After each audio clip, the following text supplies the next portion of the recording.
everyone. Hello everyone. Today's topic is non-muscle invasive bladder cancer.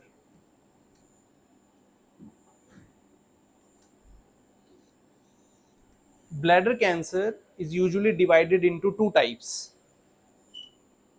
Bladder cancer is usually divided into two types based upon the invasion of muscularis propria layer of urinary bladder. So it is non-muscle invasive bladder cancer and muscle invasive bladder cancer. 75% of cases are of non-muscle invasion and 25% cases are of muscle invasion. And muscle invasion is such a bad prognosis that 5-year OS is less than 50%. That's why we divide the bladder cancer into two types, non-muscle invasive and muscle invasive. irrespective of stage. Irrespective staging is Stage को तो staging तो मतलब ही नहीं है। नहीं, staging तो T2 से शुरू होगी. T2 में muscle invasion होता है, चाहे right? T2 हो या T3 हो, T2 overall T survival is less than yes, overall survival is very poor, very poor. right? Because recurrence rate is very high, mortality is very high. So more than T2 means stage 2. T2 and 0 in bladder is stage 2. So stage 2 onwards, stage 2 or stage 2 onwards, all are muscle invasive. And non-muscle invasive are three types, three stages. TA, TIS, T1. These three stages comes under the category of non-muscle invasion. TA is papillary carcinoma. TIS is flat tumor carcinoma in situ, and T1 is invasion of lamina propria, innermost layer, that is lamina propria का invasion है. उसके बाद T2 में muscularis layer का invasion आता है जो कि MIBC muscle invasive bladder cancer में फॉल करता है. These two types have different prognosis, that's why treatment is different. In the muscle invasive, we prefer radical cystectomy as the upfront therapy. We want to remove the bladder, right? In this case, we usually want to preserve the bladder, simply. तो muscles invasive में भी आपसे पूछा जाता है और patient भी पूछते हैं कि bladder preservation with CTRT is better or Usually, radical cystectomy has better results as compared to CTRT. Bladder preserving approach से better है surgical approach in terms of overall survival. RCT major RCT नहीं है, इसके दोनों head to head compare हाँ, नहीं है. लेकिन फिर भी comparison. लॉन्ग टर्म जितने भी रिजल्ट्स हैं ना, they favour the surgical approach, they favour the surgical approach. Even the MD Anderson Institute and all these institutes, they all favor. Okay, मतलब always give choice surgery. Surgery is the first preference, always first preference, because there is a reason, because the recurrence rate is very high. If there is no bladder, मतलब in theory you can have the zero recurrence, but it's not the in the practical world. But we want to reduce the chances of recurrence rate, so we want to remove the whole of the bladder. Complete Com- removal. Radical cystectomy. In radical cystectomy जैसे कि mails में हम prostate को भी उसमें remove करते हैं, female में हम उसमें ओवरी यूट्रस इन सब को भी रिमूव कर देते हैं. It's part of surgery. Yes, Surgery. तो हम अपने डिपेंड करते हैं डिजीज के एक्सटेंट पे. यूजुअली हम फीमेल्स, अगर एल्डरली फीमेल्स है, बिकॉज यूरिनरी ब्लैडर की जो मीडियन एज है दैट इज 70 ईयर्स. तो 70 ईयर्स में जब हम रेडिकल सिस्टेक्टमी के लिए जा रहे हैं, we usually remove the uterus, ovaries and all these things as well to decrease the recurrence risk.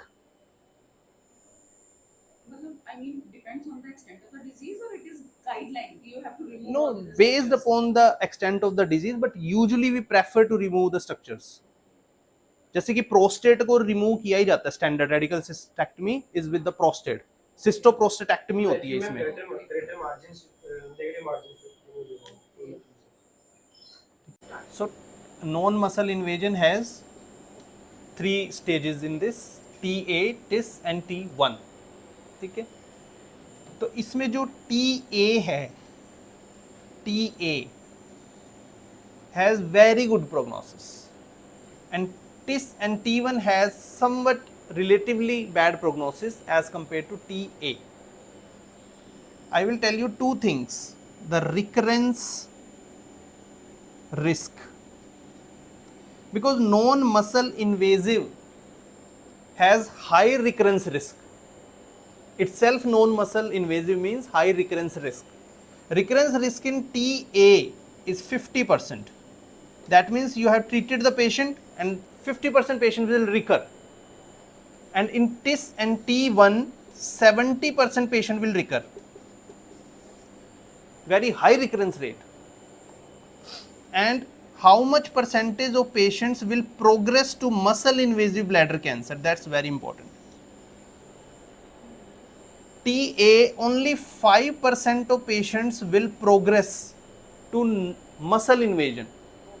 When the patient come with recurrence, then the patient, 5% patient will progress to muscle invasive disease.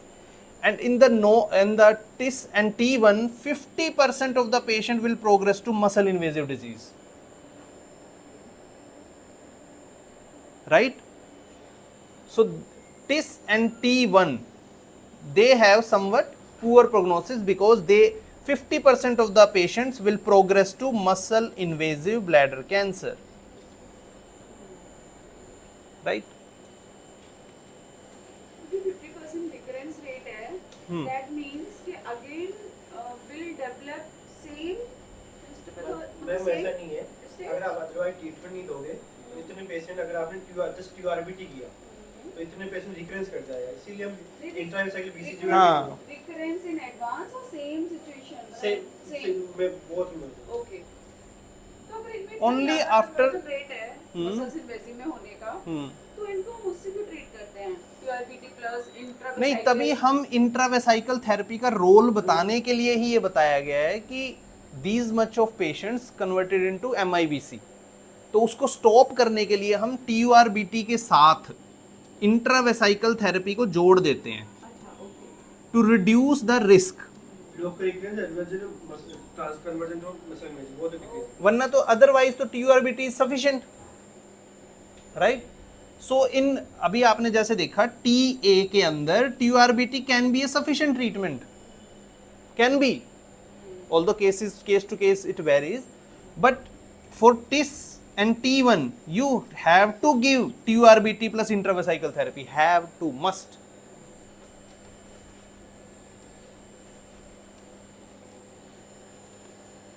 Now when a patient is diagnosed as non-muscle invasive bladder cancer, you divide the patient into 3 categories. This is known as risk stratification of the patient.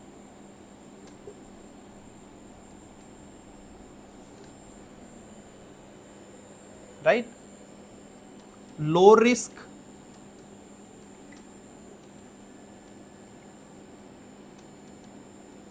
intermediate risk, and the high risk. If the patient has TA with low volume means less than 3 centimeter disease, then the patient has low risk. If the patient has TA but high volume disease, 3 centimeter with high grade, and there TA with low grade, that means all factors should be in our favor. Patient has TA, volume is low, grade is low, then the patient has low risk. And if the all factors are against us, TA with high volume with high grade, then it's high grade. TIS, T1 all comes under the category of high risk. although other factors are also there, but I am telling you just based upon the staging. And any other patient who falls under the intermediate risk remaining. अब ये classification क्यों important है, क्योंकि TURBT तो आपको सब में करना है, राइट? और इंटरमीडिएट रिस्क और हाई रिस्क में यू गिव द इंट्रावेसाइकल BCG, और low risk and in some intermediate risk patient you can avoid the BCG. You can use gemcitabine, intravesical gemcitabine, intravesical doxorubicin, Mitomycin. mitomycin C. within 24 hours. ठीक है, तो मान लो आपका low risk patient है and patient do not want the intravesical therapy, patient do not want because there are various side effects associated with the intravesical therapy and patient do not want that. तो उसमें हम क्या करते हैं कि TURBT के with in 24 hours के अंदर हम पेशेंट को इंट्रावेसाइकल थेरेपी लगा सकते हैं और डिस्चार्ज कर सकते हैं, और पेशेंट को सिर्फ सिस्टोस्कोपी बेस्ड फॉलोअप पे रख सकते हैं, राइट? लो रिस्क में. लो रिस्क में. अगर इंटरमीडिएट रिस्क है तो हम BCG को भी अवॉइड कर सकते हैं, और इन कीमोथेरेपीज पे, इंट्रावेसाइकल थेरेपीज पे हम पेशेंट को ले सकते हैं, because the intravesical BCG has more benefit as compared to these therapies, but side effects are more. And how many cycles? वो मैं बताता हूँ, अभी शेड्यूल बता देता हूँ, ठीक है? तो रिस्क स्ट्रेटिफिकेशन के बेसिस पर you will choose which intravesical therapy will going to benefit the patient. If the patient has high risk, you will definitely prefer intravesical BCG to improve the survival and to reduce the recurrence risk, right?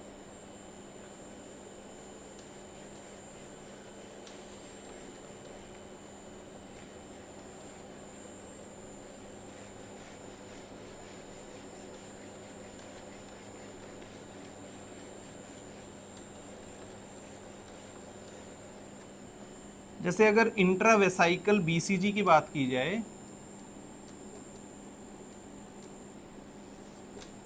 तो हम पहले TURBT करते हैं. TURBT के बाद patient को 6 weekly BCG लगाते हैं. Every week 1 cycle for 6 weeks, ठीक है? उसके बाद हम पेशेंट की सिस्टोस्कोपी करते हैं to see the response. If the response is present, then this is known as induction BCG. तो हम पेशेंट को मेंटेनेंस BCG पे डाल देते हैं.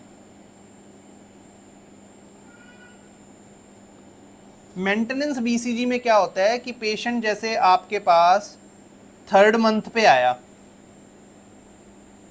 तो आप उसको 3 साइकिल लगाओगे वीकली BCG की. फिर पेशेंट 6th मंथ में आया, फिर आप सेम 3 साइकिल्स लगाओगे वीकली BCG की. फिर पेशेंट 12 मंथ पे आया, फिर 24 मंथ पे आया, फिर 30 पे आया और फिर 36th मंथ पे आया, यानी 3 इयर्स. 18 हाँ 18 भी रह गया बीच में, 18, क्योंकि 3 month, 6 month, then 12 month, 18th month, 24th month, 30th month, 36th month. तो 36 मंथ पे you have completed the 3 years of intravesical BCG. और जब भी पेशेंट 3 महीने बाद आएगा, 3 महीने बाद वो 3 साइकिल लगवाएगा वीकली, एंड दैट्स इट. और जब भी वो बीच में आएगा एक सिस्टोस्कोपी और करवा लेंगे उसकी. ये दोनों में जो इंटरमीडिएट रिस्क ग्रुप है उसमें 1 ईयर तक देते हैं. हाँ, हाई रिस्क में 3 ईयर. यस. तो उसमें ये भी डिफरेंस है कि इंटरमीडिएट रिस्क में given for 1 year and for high risk it is given for 3 years. And same for the जेमसिटाबिन.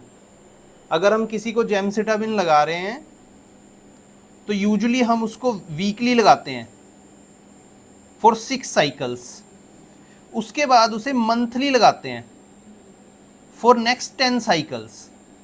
Because gemcitabine is given usually for low or intermediate risk patient, not for the high risk patient, right? तो जो पहला cycle लगाना है first TURBT के बाद, वो same same time लगा देना है No, या ma'am. फिर 14 डेज का गैप देंगे हम उसमें।